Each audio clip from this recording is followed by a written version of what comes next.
কোন জিনিস থেকে আমরা বাঁচতে চাই একটু বলুন তো? জাহান্নাম। আমাদের পক্ষ হয়ে ফেরেশতারা আল্লাহর কাছে উত্তর প্রদান করে, মওলা আপনার এই সমস্ত বান্দারা সেই জাহান্নাম থেকে বাঁচতে চায়। তখন আল্লাহ বলে, তারা কি সেই জাহান্নামে আমি যে কঠিন আযাব গজব আমি যে সৃষ্টি করে রেখেছি সেই জাহান্নামের আযাব গজব তারা দেখেছেনি? ফেরেশতারা বলে, না না মওলা, দেখে নাই। আল্লাহ বলেন, তারা না দেখে এইভাবে জাহান্নাম থেকে আশ্রয় প্রার্থনা করছে। ওগো ফেরেশতারা, তারা শুধু সেই জাহান্নাম যদি তারা দেখতে পেত তাহলে তারা কি করত? ফেরেশতারা বলে, মওলা সেই জাহান্নামের কঠিন আযাব গজব যদি আপনার এই সমস্ত বান্দারা দেখতে পেত, আরো বেশি বেশি ইবাদত বন্দেগী আপনার তাসবিহ তাহলিল পাঠ করার মাধ্যমে সেই জাহান্নাম থেকে তারা আপনার কাছে পানা চাইতো। এই ডিটেইলস আলোচনা হওয়ার পরে আমার আল্লাহ বলেন, শুনো শুনো ওগো আমার ফেরেশতারা, তোমরা এবার সাক্ষী থাকো। তারা আমি আল্লাহকে দেখে নাই, তারপরও আমাকে স্মরণ করছে। তারা আমার জান্নাতও দেখে নাই, তারপরও সেই জান্নাতের আশা করছে। তারা আমার জাহান্নামও দেখে নাই, তারপরও সেই জাহান্নাম থেকে আশ্রয় প্রার্থনা করছে ইবাদত বন্দেগীর মাধ্যমে। ও ফেরেশতারা, তোমরা সাক্ষী থাকো, সাক্ষী থাকো। এই প্যান্ডেলের মধ্যে যত মানুষ বসেছে আমি আল্লাহকে না দেখে, আমার জান্নাত না দেখে, আমার জাহান্নাম না দেখে, যেহেতু তারা একত্রিত হয়ে বসে গিয়েছে, সেই বৈঠক থেকে ওঠার আগে আগে আমি আল্লাহ তাদের জীবনের সমস্ত গুনাহকে ক্ষমা করে দিলাম। মঞ্চে উপস্থিত সম্মানিত উলামায়ে কেরাম, আমার সামনে উপবিষ্ট বসা সম্মানিত মুরব্বী বাবারা, নওজওয়ান ভাইরা, ছোট ছোট মাসুম বাচ্চারা, পর্দার অন্তরালে অবস্থানরত পর্দানশীন মা এবং বোনেরা, রহমানি ওয়া রাহমাকুমুল্লাহু তাআলা, আসসালামু আলাইকুম ওয়া রাহমাতুল্লাহি ওয়া বারাকাতুহু। ওয়া আলাইকুম আসসালাম ওয়া রাহমাতুল্লাহি ওয়া বারাকাতুহু। আপনারা এখানে আলহামদুলিল্লাহ অনেক মানুষ যারা আছেন, সেই হিসেবে তো আওয়াজ হয় নাই, সকলে মনে হয় মহব্বত উত্তর দেন নাই। সালাম দেওয়ার পরে সালামের উত্তর দেওয়া, এটা কি আপনারা আশা করে জানেন? বলুন তো, সালামের উত্তর দেওয়া কি ওয়াজিব?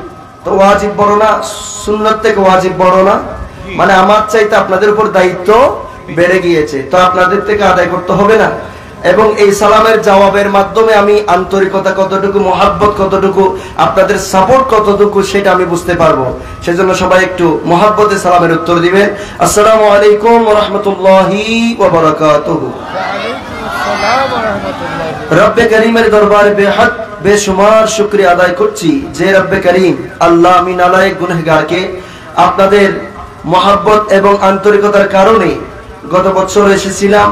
এই বছরও আলহামদুলিল্লাহ আবারও আসার তৌফিক দান করেছেন, আপনাদের সামনে বসার তৌফিক দান করেছেন। এবং আজকের এই মাহফিলে যে রব্বে করিম আমি গুনাহগার সহ আমাদের সবাইকে আসার এবং বসার তৌফিক দান করেছেন, সেই মওলা মুনিবের দরবারে শুকরিয়া আদাতে প্রত্যেকে মহব্বতের আওয়াজে একটু বড় করে বলি আলহামদুলিল্লাহ। সাথে সাথে লক্ষ কোটি দুরূদ এবং সালাতু সালাম ওই মহান মুক্তির মানবতার কান্ডারি आक़े मौला ताजदार मदीना सरकार दो आलम हुजूर अकरम नूर मुजस्सम नूरुन अला नूर सय्यदना हबीबना शफीअना मौलाना मुहम्मदुर रसूलुल्लाह सल्लल्लाहु ताला अलैहि व आलिहि वसल्लमार नूरानी कदमे पाके। सम्मानित उपस्थिति, আজকের মাহফিলে আয়োজন কমিটির মধ্যে যারা রয়েছেন আমি অত্যন্ত শ্রদ্ধার সহিত সবাইকে আন্তরিকতা এবং মোবারকবাদ জানাচ্ছি। আপনাদেরকেও ধন্যবাদ এবং মোবারকবাদ জানাচ্ছি। আমি আসলে ছোট মানুষ, নালায়েক মানুষ, এসেছি আপনাদের কাছ থেকে দোয়া নেওয়ার জন্য অনেক দূর থেকে, সেই চট্টগ্রাম থেকে। তো আমি আশা করব বাইরে, মাহফিলের বাইরে এখনো যারা বিক্ষিপ্তভাবে হাঁটা চলার মধ্যে আছেন, ঘোরাফেরায় আছেন, আপনারা সবাই মাহফিলের মধ্যে চলে আসবেন। কেন আমাকে আমার অত্যন্ত শ্রদ্ধাভাজন অত্র এলাকা ঘুনিয়ত দরবার শরীফের পীর সাহেব হুজুর বসে আছেন, হুজুরের পক্ষ থেকে নাকি বলা হয়েছে, আমি তো ছোট মানুষ আসলে, তারপরে নাকি হুজুরের পক্ষ থেকে বলা হয়েছে যে নামাজ এবং মাতা পিতার খেদমত এই বিষয়গুলো নিয়ে কিছু আলোচনা উপস্থাপন করার। আসার পর আমাকে এই কথা তো জানানো হয়েছে। তা আমি জানি না, আমাদের যেহেতু প্রধান অতিথি মহোদয় তিনি এসেছেন, সামান্য যে সময়টুকুন পাবো আমি হুজুরের সেই কথাকে শ্রদ্ধার সহিত গ্রহণ করে আমি গুনাহগারের একেবারে নগণ্য ক্ষুদ্র জ্ঞান থেকে কিছু কথা আপনাদের সম্মুখে উপস্থাপন করার চেষ্টা করব। এই নামাজ একেবারে কমন জিনিস, নামাজ চিনেন না এখানে এরকম আপনারা কেউ আছেন? নামাজ শব্দের সাথে পরিচিতি নাই, পরিচয় নাই, এরকম কি কোনো মুসলমান আছে? আপনারা কথা বলুন না বাবা। নামাজ এই শব্দটার সাথে পরিচিতি নাই যে, এরকম কোনো মুসলমান পাওয়া যাবে? নামাজ আমরা সবাই জানি, চিনি, পড়ি আর না পড়ি, অবশ্যই নামাজের সাথে আমাদের সাথে একটা কি আছে? পরিচয় আছে। তো এত কমন জিনিস তারপর আলোচনা করতে হচ্ছে কেন?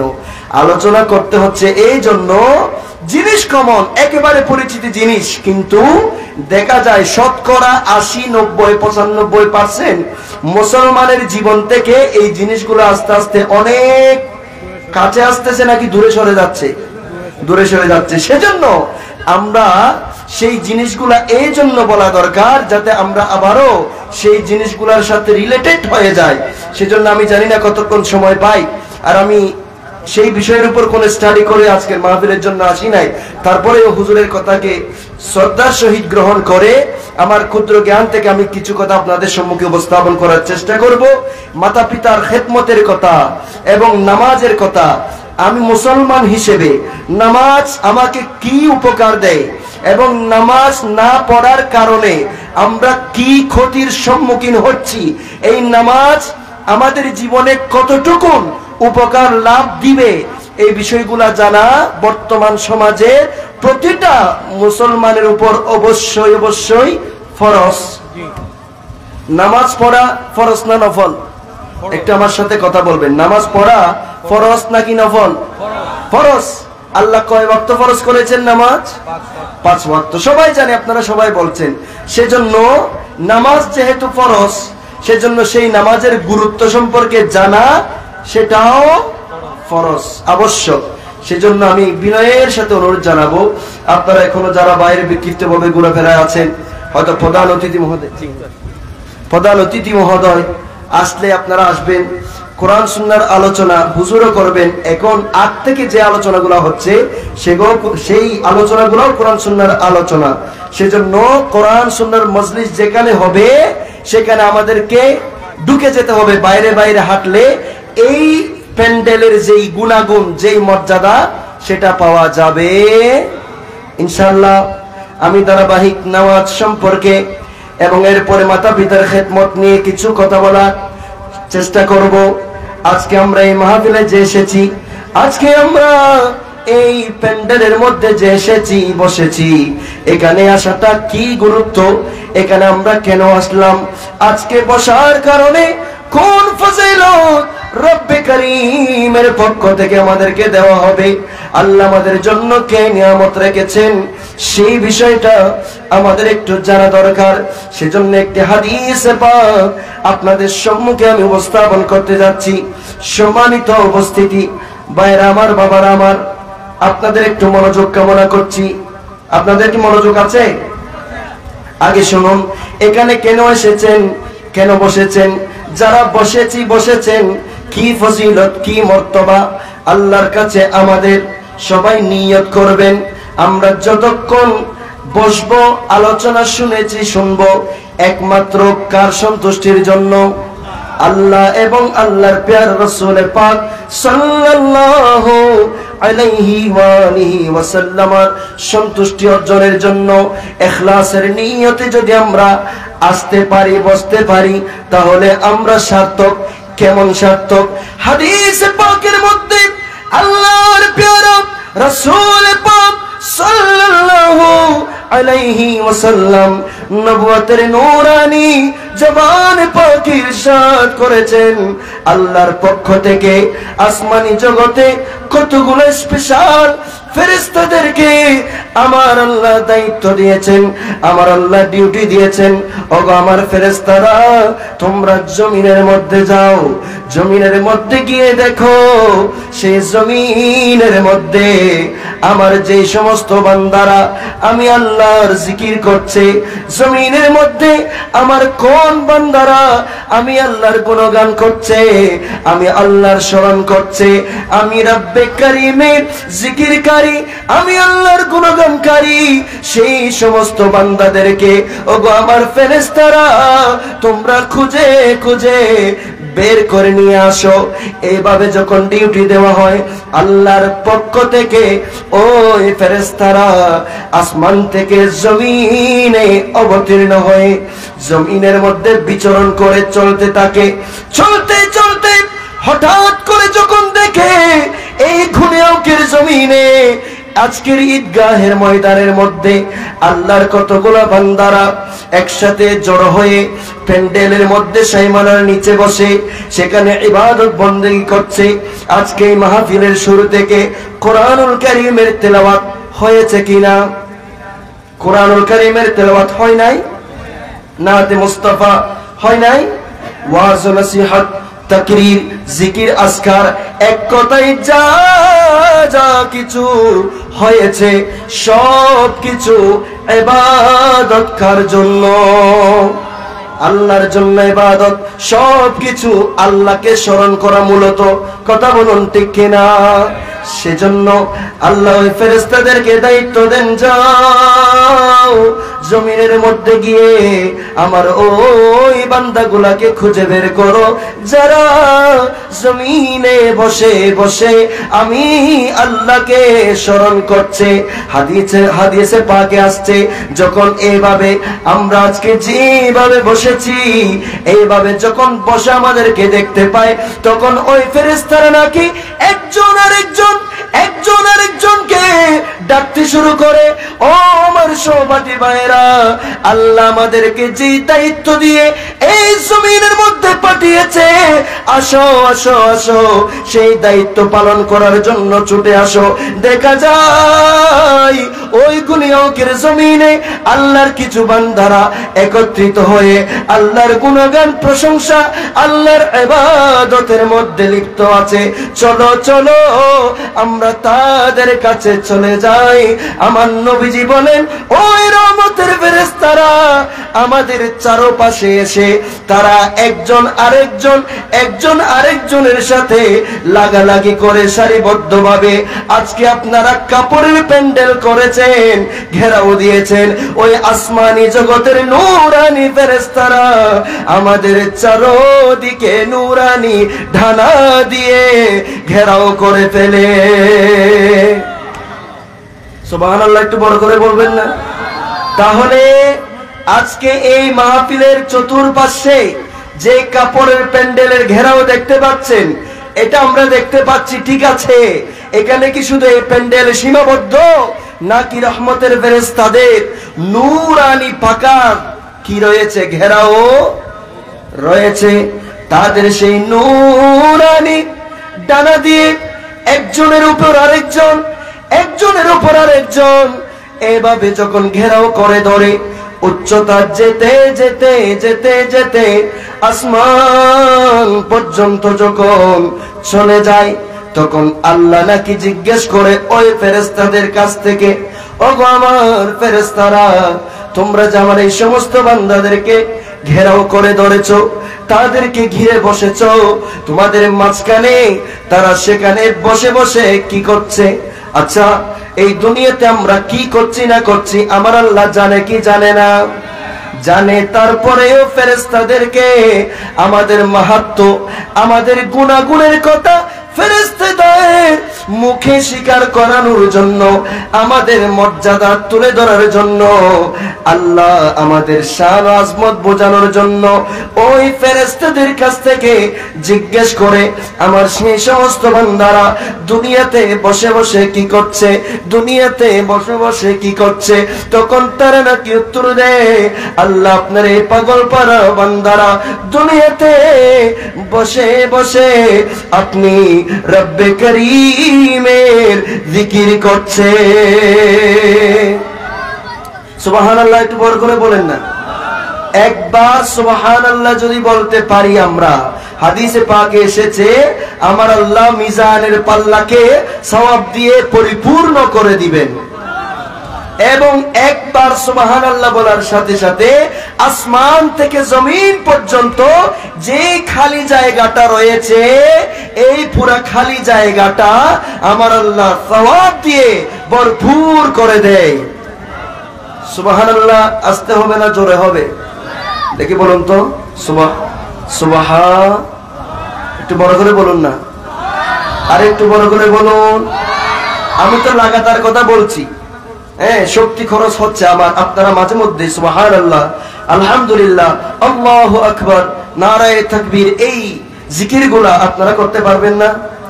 সবাই করতে পারবেন তো? সেজন্য আজিম কোন কথা শোনার সাথে সাথে আপনারা সবাই কি বলে উঠবেন? সুবহানাল্লাহ বলে আমরা পবিত্রতা ঘোষণা করি কার? আল্লাহর পবিত্রতা ঘোষণা করতে পারবো না আমরা সবাই? সেজন্য কি বলেছেন আল্লাহ ফেরেশতাদেরকে? ও আমার ফেরেশতারা, তারা আমার বান্দারা সেখানে বসে বসে তারা কি করছে? তখন ফেরেশতারা বলে আল্লাহ আপনার বান্দারা আপনার জিকির করছে, আপনাকে স্মরণ করছে। এই কথা বলার পরে আল্লাহর পক্ষ থেকে বলা হয়, আচ্ছা দুনিয়াতে আমার সেই সমস্ত বান্দারা ওই জমিনের মধ্যে বসে বসে আমি আল্লাহকে স্মরণ করছে, আমি আল্লাহর ইবাদত বন্দেগী করছে, আমি আল্লাহর জিকির করছে, তারা আমি আল্লাহকে কি দেখেছেনি? তারা কি আমি আল্লাহকে দেখেছে? তখন ফেরেশতারা বলে না না আল্লাহ, তারা তো আপনাকে দেখে নাই। আমাদের পক্ষ হয়ে আল্লাহর কাছে উত্তর উপস্থাপন করে তারা আপনাকে দেখে নাই। তখন আল্লাহ বলে আমার বান্দারা যদি আমি আল্লাহকে দেখতো, তারা আমি আল্লাহকে না দেখে এইভাবে আমি আল্লাহর স্মরণ করছে, জিকির করছে। যদি তারা আমি আল্লাহকে দেখতো তাহলে তারা কি করত? তখন ফেরেশতারা বলে ইয়া রাব্বানা ইয়া কারীম, আপনার ওই পাগল বান্দারা যদি আপনি রব্বে করিমকে দেখতে পেত তারা আরো বেশি বেশি করে আপনার প্রশংসা ঘোষণা করত।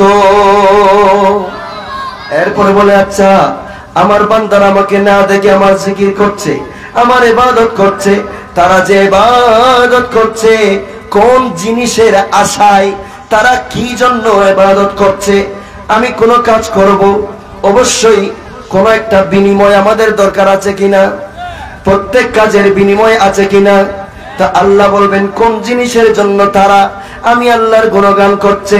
ফেরেশতা বলে হে বারে তাআলা, আপনি যে জান্নাত সৃষ্টি করেছেন সেই নিয়ামতের জায়গা, সেই জান্নাত পাওয়ার জন্য, সেই জান্নাতের আশায় আপনার এই সমস্ত বান্দারা আপনার জিকির করছে, আপনার স্মরণ করছে।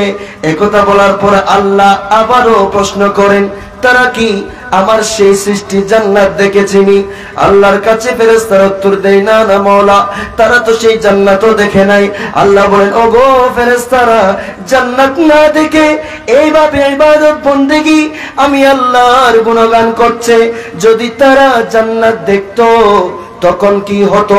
ফেরেশতারা বলে রব্বে করিম, আপনার এই সমস্ত বান্দারা সেই জান্নাত যদি তাদের চর্মচক্ষে দেখতে পেত, আরো বেশি বেশি ইবাদত বন্দেগীর মাধ্যমে আপনার কাছে সেই জান্নাতের জন্য প্রার্থনা করত। আর একটু বড় করে বলুন না। এরপরে আল্লাহ বলেন দেখেন এগুলো সবগুলো আমাদের কথা। আচ্ছা তারা কোন জিনিস থেকে বাঁচতে চায়? ওই দুনিয়ার জমিনে এত রাতে একত্রিত ভাবে যে তারা ইবাদত বন্দেগী করছে, কোন জিনিস থেকে বাঁচার জন্য? বলুন তো আমরা কি জিনিস থেকে বাঁচতে চাই? কি থেকে আমরা বাঁচতে চাই? আপনাদের মাথায় কি আসে? কোন জিনিস থেকে আমরা বাঁচতে চাই একটু বলুন তো? জাহান্নাম।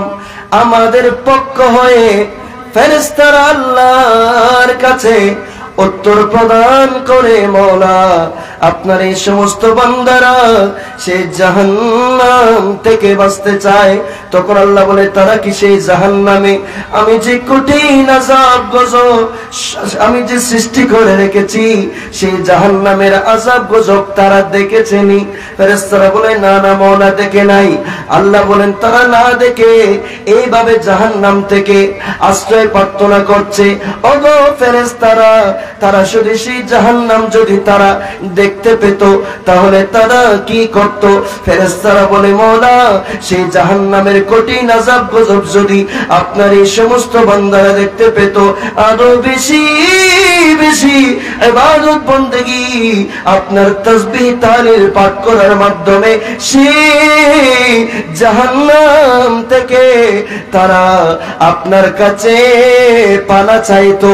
এই ডিটেইলস আলোচনা হওয়ার পরে আমার আল্লাহ বলেন, শুনো শুনো ওগো আমার ফেরেশতারা, তোমরা এবার সাক্ষী থাকো।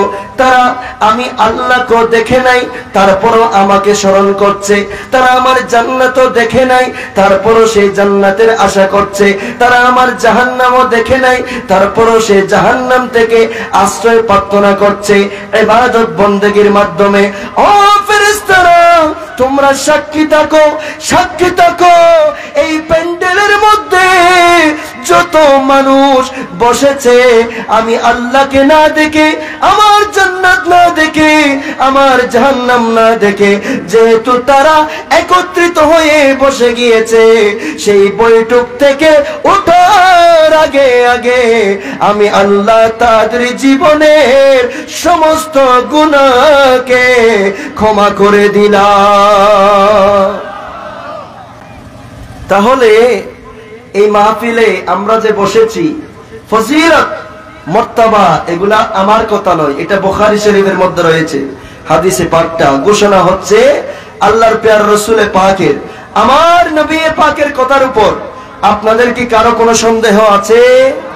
তাহলে এই মাহফিলগুলো হচ্ছে গুনাহ মাফ করানোর মতো একটা মজলিস। এই সুন্নি কনফারেন্স গুলা, এই মাহফিল গুলার মাধ্যমে আমাদের জীবনের গুনাহ কি হবে? বলুন না, আমাদের জীবনের গুনাহ কি হবে? ক্ষমা হবে। তো সেজন্য যারা বাইরে বাইরে আছেন, এমনকি যেমন এই প্যান্ডেল, এখানের মধ্যে সাউন্ড মাইক যেগুলো আসছে এগুলা পরিচালনা করার জন্য প্যান্ডেলের ভিতরে মাইকম্যান যিনি আছেন তিনি আছে না? ফেরেশতারা নাকি আবার রিপ্লে দিয়ে জিজ্ঞেস করে, আল্লাহ এই বান্দারা ওয়াজ শোনার জন্য আসছে, জিকির করছে, ইবাদত করছে, ঠিক আছে বুঝলাম, কিন্তু ওই কোণার মধ্যে মানুষ একটা বসে আছে, সেই তো আসলে ইবাদতের নিয়তে আসে নাই, তো কি জন্য আসছে? সে তার নির্দিষ্ট কোন একটা জরুরত, সেটার কারণে আসতে হয়েছে, এসেছে। আপনি কি তার গুনাহও মাফ করবেন? দেখেন আমার আল্লাহ বলেন, একটা কথা আছে না, সৎসঙ্গে স্বর্গবাস আর অসৎসঙ্গে সর্বনাশ।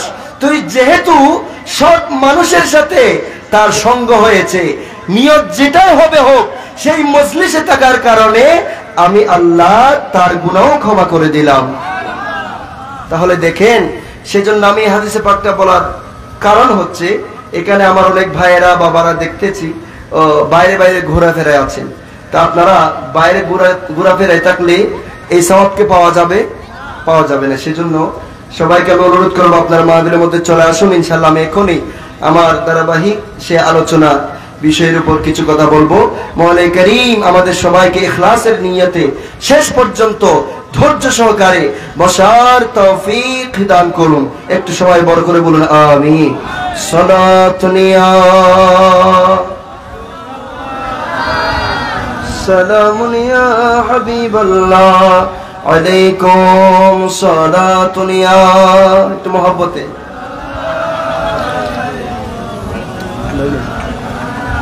ভালোবাসার জায়গা মদিনা, ভালো লাগার জায়গা মদিনা, ভালোবাসার জায়গা মদিনা,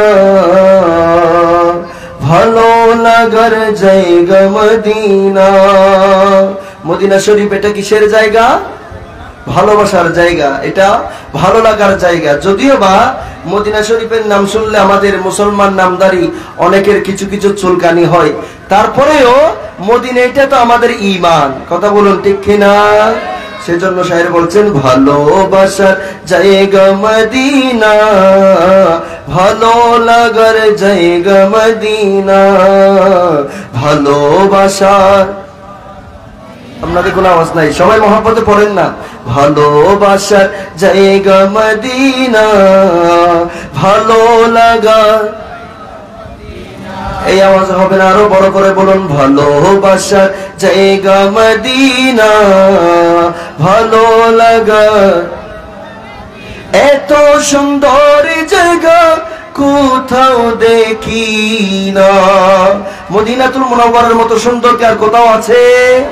সেজন্য শায়ের বলেন, এত সুন্দর জায়গা কোথাও দেখি না, সাজিয়েছেন পাক রব্বানা, সাজিয়েছেন দয়াল রব্বানা, ভালোবাসার জায়গা মদিনা, ভালোবাসার জায়গা মদিনা, ভালো লাগার জায়গা মদিনা। সালাতুন ইয়া সালামুন ইয়া হাবিবাল্লাহ। সম্মানিত উপস্থিতি, আমি আপনাদের একটু মনোযোগ কামনা করছি। আপনাদের কি কোনো কষ্ট হচ্ছে? আলোচনার ভালো লাগতেছে না মনে হয় আপনাদের, না? আপনারা একটু জিমা হয়ে গেছেন, যে আপনারা ঝিমিয়ে পড়ে যাবেন। আপনারা যদি দুর্বল হয়ে যান, আমিও দুর্বল হয়ে যাব। আপনাদের সাথে আমার সাথে একটা তার কানেকশনের মতো, একটা কানেক্টেড। আপনারা যত বেশি সাপোর্ট দিবেন, আলোচনার প্রতি যত বেশি মনোযোগী হবেন, আপনারা আমাকে যত সহযোগিতা করবেন আওয়াজ করে, আমার আলোচনার ক্ষুদ্র যা জ্ঞান আছে সেখানেও বরকত হতে থাকবে। আমি আপনাদেরকে কিছু জিনিস শোনাতে পারবো। সম্মানিত উপস্থিতি, আসুন এবার যে বিষয়টা আমরা আলোচনা করার নিয়ত করেছি সেটা হচ্ছে নামাজ, এবং পরবর্তীতে সময় হলে মাতা পিতার খেদমত। প্রথমে আসুন নামাজ। নামাজের কথা কেন দরকার? নামাজ এটা একটা ইবাদত। আল্লাহ আমাদেরকে বানিয়েছেন আল্লাহর ইবাদত করার জন্য। আমাদেরকে কিসের জন্য বানিয়েছেন? আল্লাহর ইবাদতের জন্য বানিয়েছেন। তো নামাজ আদায় করা এটা আল্লাহর ইবাদত, বলেন না এটা কি? তো নামাজ আল্লাহর ইবাদত। সবাই খেয়াল করবেন, আমার দিকে মনোযোগী। নামাজ আল্লাহর ইবাদত। তো নামাজে কি ইবাদত শেষ? আর কোনো কিছু নাই? ইবাদত আল্লাহর পক্ষ থেকে যা যা কিছু আদেশ করা হয়েছে, আল্লাহর পক্ষ থেকে যেই সমস্ত বিষয় থেকে দূরে থাকতে, বেঁচে থাকার জন্য নিষেধ করা হয়েছে, সমস্ত আদেশ যথাযথ পালন করা এবং নিষেধকৃত জিনিসগুলা নিজের কাছ থেকে বের করে দেওয়া, নিষেধকৃত জিনিস থেকে দূরে থাকা, এটার নাম ইবাদত। বড় করে বলুন সুবহানাল্লাহ। তাহলে ইবাদত মানে হচ্ছে সমস্ত আদেশ পালন করা আর আল্লাহর নিষেধ থেকে দূরে থাকা। যা যা নিষেধ করেছেন সেগুলা নিজের থেকে দূরে সরিয়ে দেওয়া, সেইগুলা থেকে বেঁচে থাকা। সেইভাবে আল্লাহ আমাদের উপর যে সমস্ত আদেশ দিয়েছেন, যা করার জন্য হুকুম করেছেন, আল্লাহর সেই সমস্ত আদেশকৃত বিষয়গুলোর মধ্যে, ইবাদতের মধ্যে ঈমানের পরপর যে ইবাদতের নাম চলে আসে, সেই ইবাদতের নাম হচ্ছে নামাজ। বড় করে বলুন সুবহানাল্লাহ। ঈমানের পরপর কিসের স্থান? নামাজের স্থান। একটু বলুন, ঈমানের পরপর কিসের স্থান? নামাজের স্থান। নামাজ এটা এমন একটা ইবাদত, আল্লাহ বলেছেন ওয়াল আসর, আসরের শপথ, ইন্নাল ইনসানা লাফি খুসর, সমস্ত মানুষ ক্ষতিগ্রস্ত। আল্লাহ সমস্ত মানুষকে ক্ষতিগ্রস্ত বলেছেন। সমস্ত মানুষের মধ্যে আমিও আছি, আপনিও আছেন, আমরা সবাই আছি, কিন্তু আল্লাহ আবার এখান থেকে কিছু মানুষকে আলাদা করেছেন। আল্লাহ এর পরিষ্কার করছেন, ইল্লাল্লাযীনা আমানু ওয়া আমিলুস সালিহাত, তবে সমস্ত মানুষ ক্ষতিগ্রস্ত, কিন্তু যারা ঈমান এনেছে, ঈমান আনার পরে যারা নেক কাজ করেছে, যারা ভালো কাজ করেছে, যারা আমলে সালেহ করেছে, সেই সমস্ত মানুষ ব্যতীত, তারা ছাড়া আর সমস্ত মানুষ ক্ষতিগ্রস্ত। তাহলে আল্লাহ ঈমানদার এবং নেককার বান্দাকে ক্ষতি থেকে বের করে এনেছে। সম্মানিত উপস্থিতি, আল্লাহ ঈমানদার এবং নেককার বান্দাকে ক্ষতি থেকে কি করে এনেছেন? আপনাদের বাবা, আপনারা কোনো একটা আওয়াজ দেন না। আল্লাহ প্রথমে বলেছেন, হক লা ইলাহা ইল্লাল্লাহ লা ইলাহা ইল্লাল্লাহ লা ইলাহা ইল্লাল্লাহ লা ইলাহা ইল্লাল্লাহ।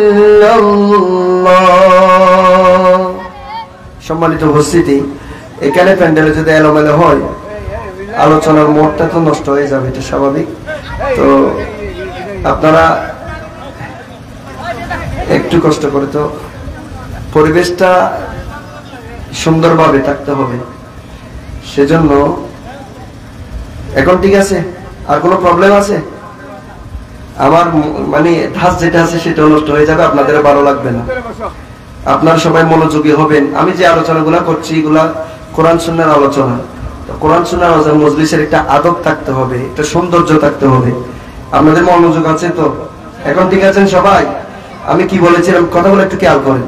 যেটা বলেছি, আল্লাহ সবাইকে ক্ষতিগ্রস্ত বলেছেন প্রথমে, এরপরে কাদেরকে আলাদা করেছেন? ঈমানদার, নেককার। গুণ কয়টা বলেছেন? দুইটা। আল্লাহ বলেছেন, ইল্লাল্লাযীনা আমানু ওয়া আমিলুস সালিহাত, তবে তারা ব্যতীত যারা ঈমান এনেছে এবং নেক কাজ করেছে, ভালো কাজ করেছে, তারা ব্যতীত, অর্থাৎ তারা কি নয়? ক্ষতিগ্রস্ত নয়। এখন আসলে এখানে ঈমান এবং নেক আমল, তো ঈমান আনার পর একজন মুমিনের উপর সর্বপ্রথম যেই কাজটা করা ফরজ হয়ে যায়, যে ইবাদতটা করা ফরজ হয়ে যায়, সেটার নাম হচ্ছে নামাজ। সেজন্য আসুন কোরআনুল কারীমের মধ্যে আমার আল্লাহ সূরা বাকারায় যে ঘোষণা দিয়েছেন, আল্লাহ বলেন, আলিফ লাম মিম যালিকাল কিতাবু লা রাইবা ফীহি হুদাল লিল মুত্তাকিন। আল্লাহ বলেন, এই কিতাব এমন একটা কিতাব, যে কিতাবের মধ্যে কোনো সন্দেহ নাই, কোনো সংশয় নাই, এটা মুত্তাকিদের জন্য হেদায়েত। এখন মুত্তাকি বান্দা কারা? মুত্তাকি বান্দার পরিচয় দিতে গিয়ে আল্লাহর পরে বলেন, আল্লাযীনা ইউমিনুনা বিল গায়ব। মুত্তাকি বান্দার এক নাম্বার পরিচয় হচ্ছে তারা গায়বের প্রতি, অদৃশ্যের প্রতি ঈমান রাখে। এখানে আল্লাহ প্রথমে ঈমানের গুণ বর্ণনা করেছেন মুত্তাকি বান্দার, এর পর আল্লাহ বলেন, ওয়া ইউকিমুনাস সালাহ। আমার মুত্তাকি বান্দাদের দুই নাম্বার গুণ হচ্ছে তারা নামাজ প্রতিষ্ঠা করে। আরো বড় করে বলুন না। মুত্তাকি ছাড়া, তাকওয়া ছাড়া, আল্লাহর ভয় ভীতি ছাড়া হেদায়েত পাওয়া সম্ভব নয়। সেজন্য কোরআন কাকে হেদায়েত করবে? মুত্তাকি বান্দাকে। এই মুত্তাকি বান্দাকে আল্লাহ এক নাম্বার ঈমানের কথা বলেছেন। যারা গায়েবের প্রতি ঈমান রাখে, ঈমানের পরপর এই সূরা বাকারা শরীফের মধ্যে আল্লাহ যেই আমলের কথা বলেছেন, যেই ভালো কাজের কথা বলেছেন, যে ইবাদতের কথা বলেছেন, সেটার নাম হচ্ছে নামাজ। এবার হাদিসে পাকে আসুন, আমার নবীজিও বলেন বুনিয়াল ইসলামু আলা খামসিন। ইসলাম পাঁচটি পিলারের নাম, পাঁচটি স্তম্ভের উপর ইসলাম দাঁড়িয়ে আছে। সেই পাঁচটি পিলারের মধ্যে এক নম্বরে আমার নবীজি ঈমানের সাক্ষ্যর কথা বলেছেন, শাহাদাতের কথা বলেছেন। ঈমানের সাক্ষী দেওয়ার পরপর আমার নবীজি যেই জিনিসের কথা বলেছেন সেটার নামও হচ্ছে নামাজ। তাহলে ঈমানদার যেই হবে, সেজন্য নবী পাকের আমলের মধ্যে ঈমানদার এবং বেঈমান তিনাদের মাঝে চেনার একটা আলামত ছিল নামাজ। যারা নামাজ পড়তো বোঝা যেত ইনি ঈমানদার। কেন? বেঈমান হলে তো নামাজ করার কোনো প্রশ্নই আসে না। কিন্তু বর্তমান আমরা যে অবস্থা পার করছি, আমাদের এই সমাজের মধ্যে সবাই তো মুসলমান, কিন্তু মসজিদে যেই হারে মুসলমান সেই হিসেবে মুসল্লি পাওয়া যায়। অথচ আমার নবীজি বলেছেন মান তারাকাস সালাতা ফাকাদ কাফার। দেখেন আমার নবীজির কত হুঁশিয়ারি। যে ব্যক্তি ইচ্ছাকৃতভাবে নামাজ ছেড়ে দেয় সে যেন কুফরি করলো। বড় করে বলুন নাউযুবিল্লাহ। সেই যেন কুফরি করলো। সেজন্য আসুন, নামাজ এটা এমন একটা ইবাদত, এটা অবশ্যই আমাদেরকে আদায় করতে হবে। এই নামাজ ছাড়া আমার আপনার জীবনে শান্তি আসবে না। দুনিয়া এবং আখিরাতে যদি আমরা কামিয়াবি অর্জন করতে চাই, আমাদেরকে নামাজ অবশ্যই আদায় করতে হবে। সেজন্য এই নামাজের প্রতি গুরুত্ব, এই নামাজের প্রতি আমাদেরকে মনোযোগী হতে হবে। অতীতে যা করেছি অতীত জীবনে যা হয়েছে, কিন্তু আজ থেকে তওবা করে আমাদেরকে অবশ্যই নামাজমুখী হতে হবে। বান্দা নামাজ ছেড়ে দেয়, বান্দা রোজা ছেড়ে দেয়, বান্দা ইবাদত বন্দেগী থেকে দূরে সরে যায় কখন? যখন বান্দার অন্তর থেকে আল্লাহর ভয় চলে যায়। সম্মানিত উপস্থিতি, আমরা নামাজ ছেড়ে দিই কখন? যখন আমাদের অন্তর থেকে কি চলে যায়? আল্লাহর ভয় চলে যায়। এটাকে আপনারা সবাই বিশ্বাস করেন? আল্লাহর ভয় যদি থাকে, সে কখনো নামাজ বাদ দিতে পারে? যেমন করোনা পরিস্থিতি শুরু হয়েছিল কয় সালে? 2020 সালের মধ্যে মসজিদে সরকারিভাবে কি বলা হয়েছিল? মসজিদে যেতে বলা হয়েছিল নাকি মসজিদে না গিয়ে ঘরে নামাজ পড়তে বলা হয়েছিল? ঘরে নামাজ পড়তে। কেন? করোনা এটা একজন থেকে আরেকজন ছড়াবে। মসজিদে একত্রিত হইও না, ঘরে নামাজ পড়ো। আপনারা এখানে তো সবাই আছেন, আপনারা কি করেছেন সেটা বলেন। ঘরে পড়েছেন নাকি মসজিদে চলে এসেছেন? মসজিদে মুসল্লি তখন বেশি ছিল নাকি কম ছিল? একটু কথা বলুন না, বেশি ছিল না কম ছিল? মসজিদে মুসল্লি বেশি। বাংলাদেশের মুসলমানকে যদিও বলা হয়েছে হে করোনা যার কাছে যাবে তার মৃত্যু নিশ্চিত। মসজিদ একসাথে সবাই গেলে একজন থেকে আরেকজন চড়াতে পারে, মৃত্যুর সম্ভাবনা দেখা দিবে। আমরা উত্তরে দিয়েছিলাম যদিও বা মরি আল্লাহর ঘরে গিয়ে মরব, তারপরেও মসজিদ ছাড়বো না। কথা বলেন ঠিক কিনা? এইভাবে আমরা সবাই বলেছিলাম। কেন? একমাত্র ওই করোনা নামক গজব যখন এসেছিল, আমাদের কলবের মধ্যে মৃত্যুর ভয়টা এমন ভাবে ঘেরে বসেছিল যে করোনা হলেই তো আমি মারা যাব। যেহেতু করোনা পরিস্থিতি দেশের বিভিন্ন প্রান্তের মধ্যে ছড়িয়ে গিয়েছে, বিভিন্ন মানুষ মারা যাচ্ছে, না জানি কোন সময় আমার কাছেও সেই পরিস্থিতি চলে আসে। না জানি কোন সময় করোনা নামক এই ভাইরাসে আক্রান্ত হয়ে জ্বর উঠে আমিও মরে যাই, সেজন্য না মরলেও আল্লাহকে সিজদা দিয়ে দিয়ে মরব। বাংলাদেশের মুসলমানকে মসজিদ থেকে কেউ দূরে সরাতে পারে? এখন যদি ভূমিকম্প হয় আমরা সবাই আপন আপন অবস্থান থেকে নিজেদের বিভিন্ন কাজকর্ম আনন্দ উল্লাসের মধ্যে লিপ্ত থাকি, কিন্তু মাটি যখন একটু কেঁপে ওঠে, ভূমিকম্প হওয়ার সাথে সাথে যার যার অবস্থান থেকে আল্লাহকে ডাকতে শুরু করি, আমরা আযান দিতে শুরু করি। আপনারা দেন না? কি জন্য? মৃত্যুর একটা কি চলে আসে? ভয়। সেই মৃত্যুর ভয় যখন চলে আসে, হাই আমার কি হবে, এই মত যদি চলে আসে আমি পরকালে কি করব? আল্লাহর কাছে সাথে সাথে আমরা প্রার্থনা করি, আশ্রয় চাই, নিজেদের গুনাহ ক্ষমা চাই। সম্মানিত উপস্থিতি, আমি যেই বিষয়টা আপনাদেরকে বোঝাতে চাচ্ছি, আমরা আজকে নামাজ থেকে দূরে, কিন্তু সেই করোনা পরিস্থিতি আমাদেরকে স্পষ্ট জানিয়ে দিয়েছিল যে আল্লাহর ভয়, মৃত্যুর ভয় যেই ইমানদারের কলবে সত্যি সত্যি থাকবে, সেই বান্দা কখনো আল্লাহর রাসূল নারাজ হয় সেরকম কোন কাজ করতে পারে না, কোনদিন নামাজ ছাড়তে পারে না, রোজা ছাড়তে পারে না। যেই মাত্র করোনা পরিস্থিতি আস্তে আস্তে আবারও স্বাভাবিক হতে লাগলো, আমরাও আবার আস্তে আস্তে মসজিদ বিমুখ হয়ে গিয়েছি, মসজিদ ছেড়ে দিয়েছি, মসজিদ থেকে আমরা দূরে সরে গিয়েছি। একটু বড় করে বলুন নাউযুবিল্লাহ। তো কেন?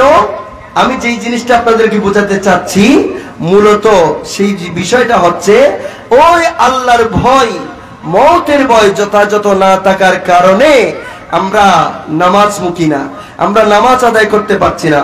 বাবারা, এই কথার সাথে আপনারা কি আমার সাথে একমত আছেন? আপনারা সবাই একমত আছেন তো? তাহলে আসুন, এখন নামাজ থেকে যখন আমি আপনি দূরে সরে গিয়েছি, তখন কি হলো? নামাজ থেকে দূরে সরে যাওয়ার কারণে আমরা মানসিকভাবে শান্তি থাকতে পারি না, আমাদের আন্তরিকভাবে সব সময় একটা অশান্তি বিরাজ করে। কেন? নামাজ এটা এমন একটা জিনিস, এই নামাজের মাধ্যমে আপনার কলবের মধ্যে আল্লাহ স্থিরতা দান করবেন, আল্লাহ আপনার অন্তরের মধ্যে একটা রহমতের বর্ষণ সৃষ্টি করবেন, আন্তরিকভাবে আপনি শান্তিতে থাকতে পারবেন, আপনার দুনিয়াও সুন্দর হবে, আপনার পরকালও সুন্দর হবে।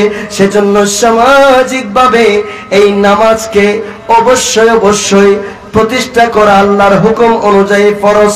আমাদেরকে সেই নামাজ সমাজে প্রতিষ্ঠা করতে হবে কি হবে না? সামাজিকভাবে নামাজকে অবশ্যই কি করতে হবে? প্রতিষ্ঠা করতে হবে। সবাই আমার মুখে মুখে একটু মহব্বতে বলুন, সালাতে কায়েমি করো, সালাতে কায়েমি করো। সবাই বলতে পারবেন না? সালাতে কায়েমি করো, সালাতে কায়েমি করো। কেন? হবে জান্নাতি তুমি, হবে সম্মানী তুমি। সালাত প্রতিষ্ঠা করার মাধ্যমে আমরা জান্নাতি হতে পারবো।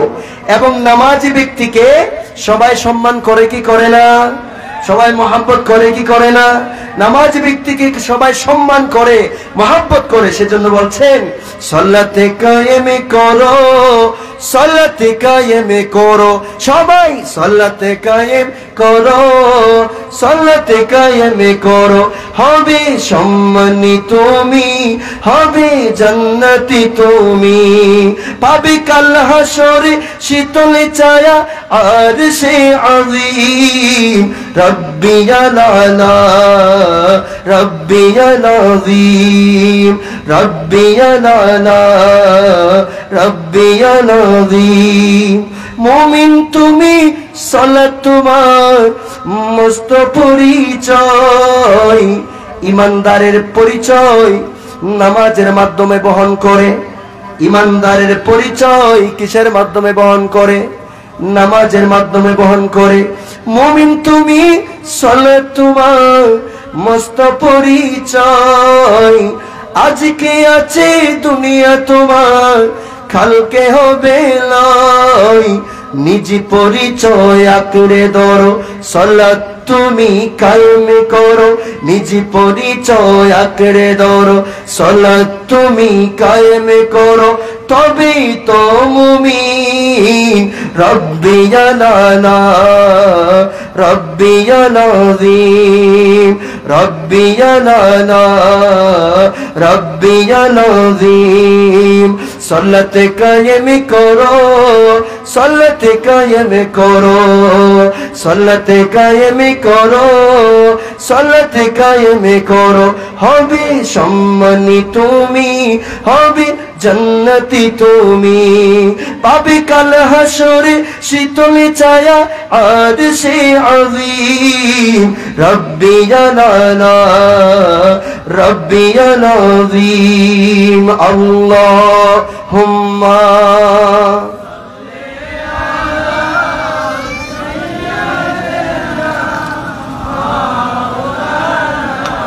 মুহাম্মদ ওয়া আলা আলি সাইয়্যিদিনা।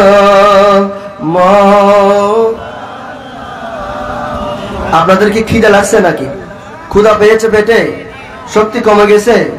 তো কোনো আওয়াজ নাই, যে একটু বড় করে আওয়াজ দেন না। আল্লাহুম্মা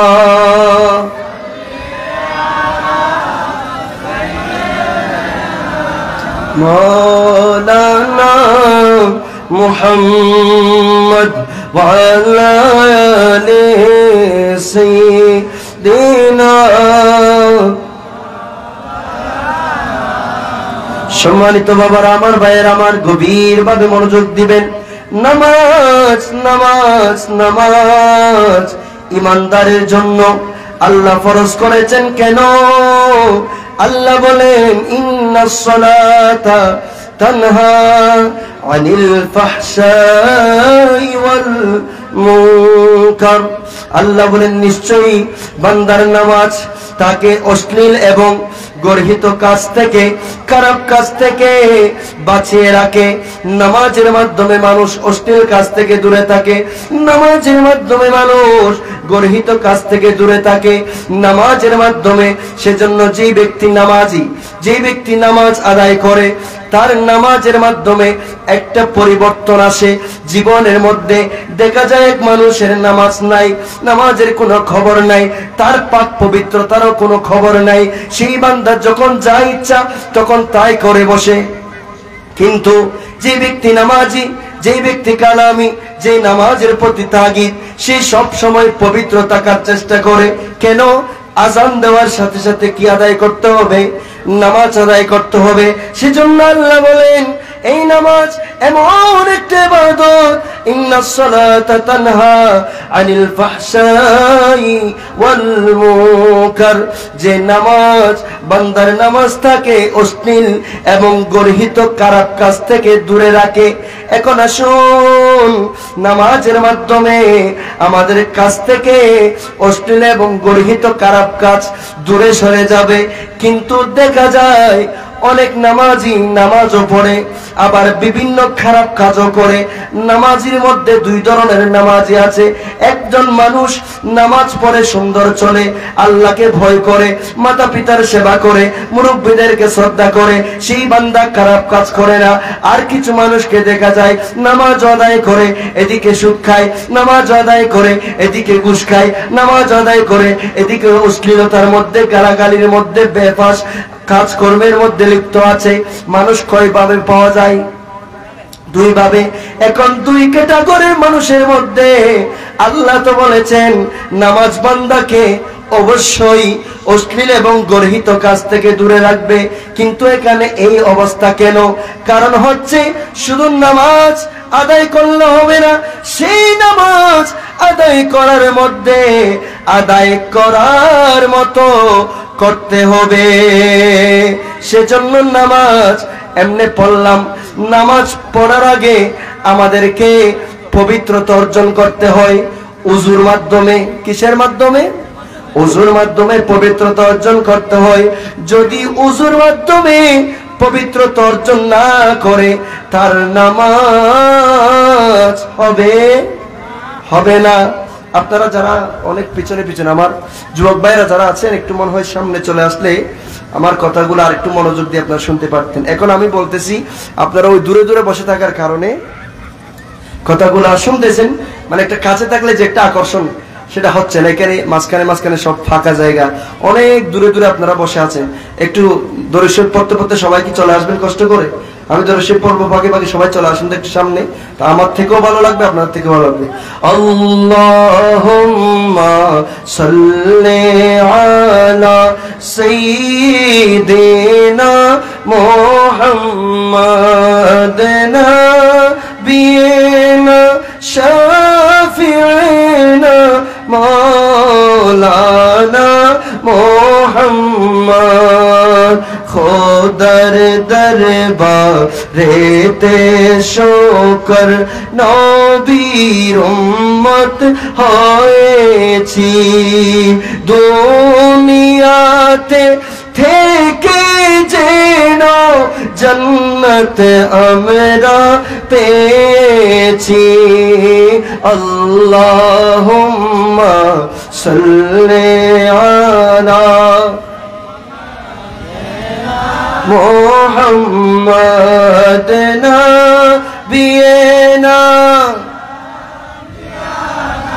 মাওলানা। সম্মানিত উপস্থিতি, একটু গভীরভাবে মনোযোগ দেন। আপনাদের হয়তো খারাপ লাগছে, আমি আপনাদের একটা আওয়াজ পাইলে তখন আমার থেকে একটু ভালো লাগতো, আলোচনাটা ভালো করে করতে পারতাম। তাহলে যে বিষয়টা আমরা বুঝাতে যাচ্ছি, নামাজ এমন একটা ইবাদত, নামাজ আদায় করার আগে আমাদেরকে উযুর মাধ্যমে অবশ্যই অবশ্যই কি করতে হবে? তাহারাত, পবিত্রতা অর্জন করতে হবে। এখন আসুন, পবিত্রতা যদি ঠিক না হয় সেই বান্দার নামাজ হবে না। তো এখন আমরা তো উযুর পানি দিয়ে উযু করার মাধ্যমে যেই পবিত্রতা অর্জন করি সেটা তো উপরের পবিত্রতা। সেজন্য প্রত্যেক জিনিসের মধ্যে দুইটা দিক আছে, একটা হচ্ছে যাহির আর একটা হচ্ছে বাতিন।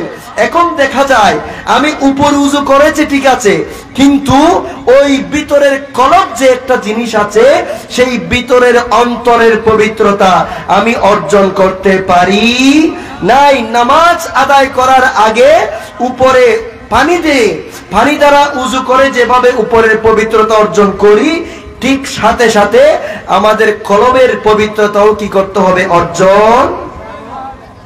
উপরে পানি দিয়ে ধৌত করার মাধ্যমে আপনার আমার হাতের মধ্যে লেগে থাকা যে সমস্ত ময়লা আবর্জনা সেগুলা ধুয়ে মুছে সাফ হয়ে যায়, কিন্তু ভিতরে কিভাবে পরিষ্কার করবেন?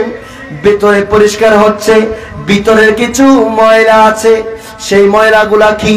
ভিতরের হিংসা, ভিতরের লোভ, ভিতরে অহংকার। মানুষ যে অহংকার করে, মানুষ যে একজন আরেকজনকে হিংসা করে, মানুষ যে একজন আরেকজনকে গালাগালি করে এবং লোভ লালসা, এই সমস্ত কিছু কোথায় থাকে? কলবের মধ্যে থাকে, ভিতরে থাকে। এখন একজন বান্দা দেখা যায় উপরে উযু সেরে মসজিদের মধ্যে নামাজ আদায় করতে গেল, কিন্তু তার অন্তরের মধ্যে হিংসা ভর্তি, তার অন্তরের মধ্যে লোভ লালসা, তার অন্তরের মধ্যে অহংকার। এই অহংকার ভর্তি, হিংসার নাপাকি ভর্তি, লোভ লালসার নাপাকি ভর্তি অন্তর নিয়ে লাখ সিজদা যদি বান্দা দিতে থাকে, তার সেই নামাজ তার জীবনে কোনো পরিবর্তন ঘটাতে পারবে। সেজন্য এখন ওই যে বলেছিলাম, যে সমস্ত মানুষ সাদাসিধা অন্তরের হয়, যাদের কলবের মধ্যে কোনো মরিচিকা থাকে না, কলবের মধ্যে হিংসা থাকে না, যে সমস্ত মানুষের অন্তরে লোভ থাকে না, মানুষকে ভালোবাসে, অহংকার করে না, পরিষ্কার অন্তরের মানুষ, সেই রকম পরিষ্কার অন্তরের মানুষ যখন নিয়মিত নামাজ আদায় করে, সেই নামাজ তার জীবনের জন্য নূর হয়ে যায়।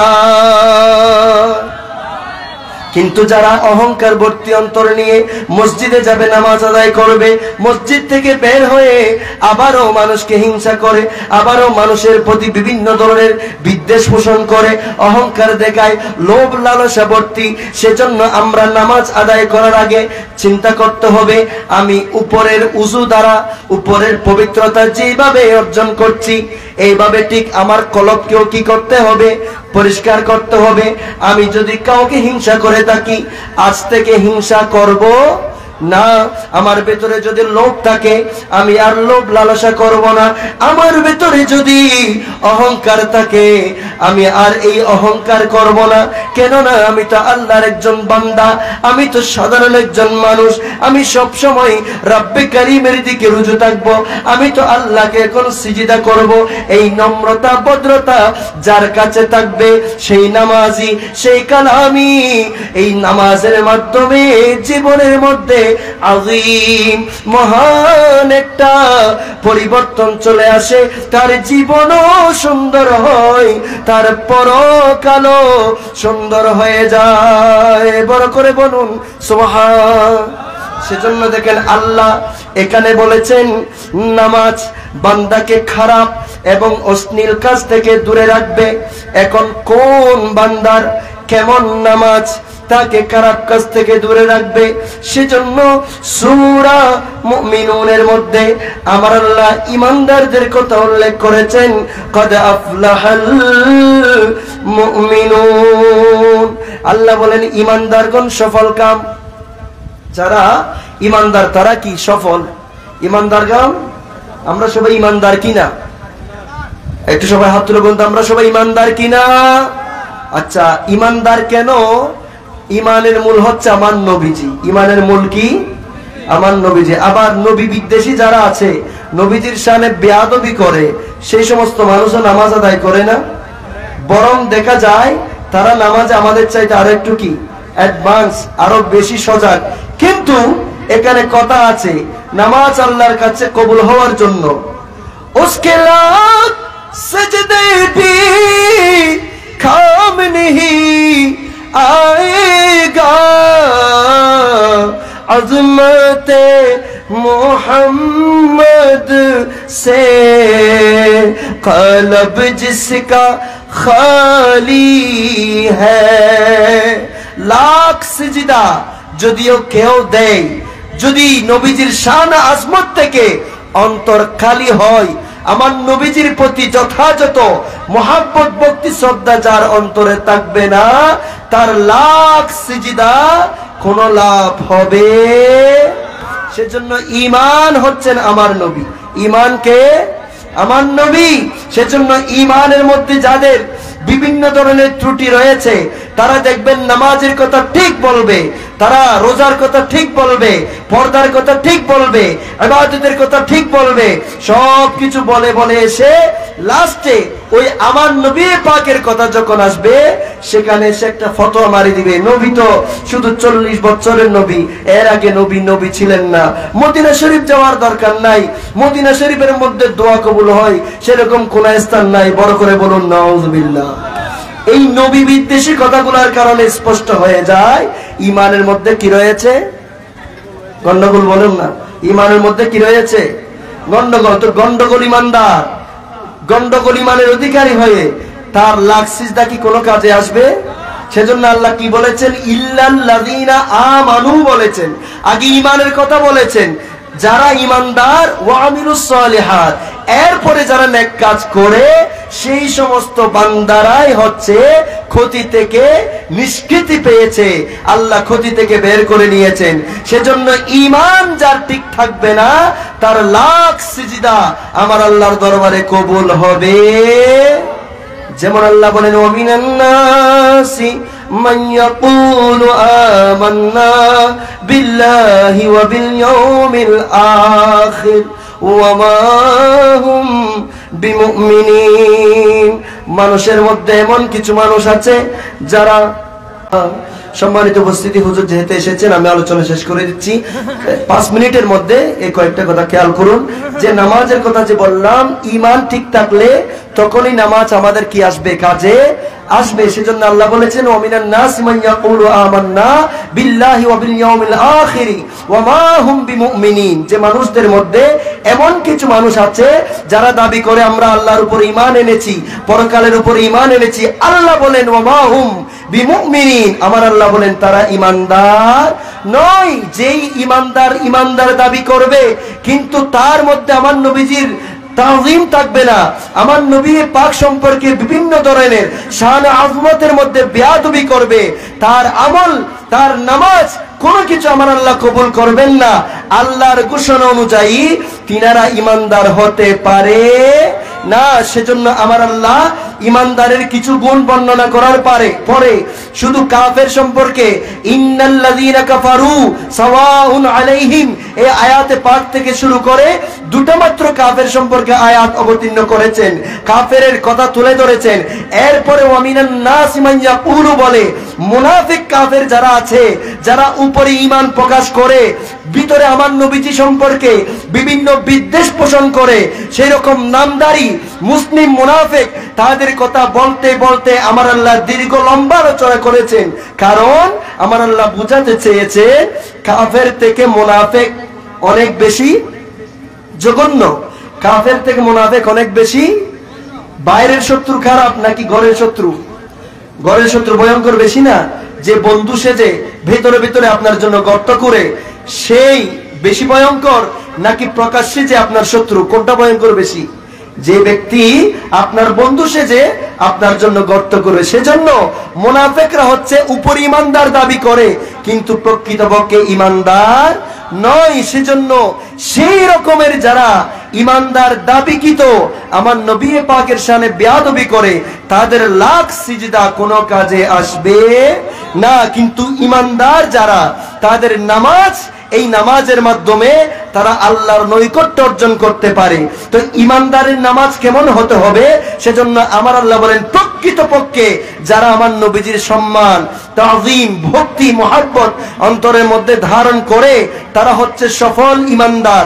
তাদের কথা আমার আল্লাহ ইরশাদ করছেন কদ আফলাহাল মুমিনুন, তারা সফল ঈমানদার। ঈমানদারগণ সফল আল্লাযীনা হুম ফি সালাতিহিম খাশিউন। আমার আল্লাহ বলেন সেই সফল ঈমানদারের প্রথম নাম্বার গুণ হচ্ছে তারা নামাজের মধ্যে বিনয়ী হয়, তারা নামাজের মধ্যে নম্র হয়, ভদ্র হয়, তাদের নামাজের মধ্যে খুশু থাকে, হুজু থাকে। তো যেই ব্যক্তি নামাজে নম্র হবে, যেই ব্যক্তি নামাজে বিনয়ী হবে, ভদ্র হবে, সেই কি মসজিদ থেকে বের হয়ে এসে মানুষকে অশালীন গালিগালাজ, অনৈতিক কাজকর্মের মধ্যে কি জড়িত হতে পারে? সে কি তার পক্ষে এগুলো সম্ভব?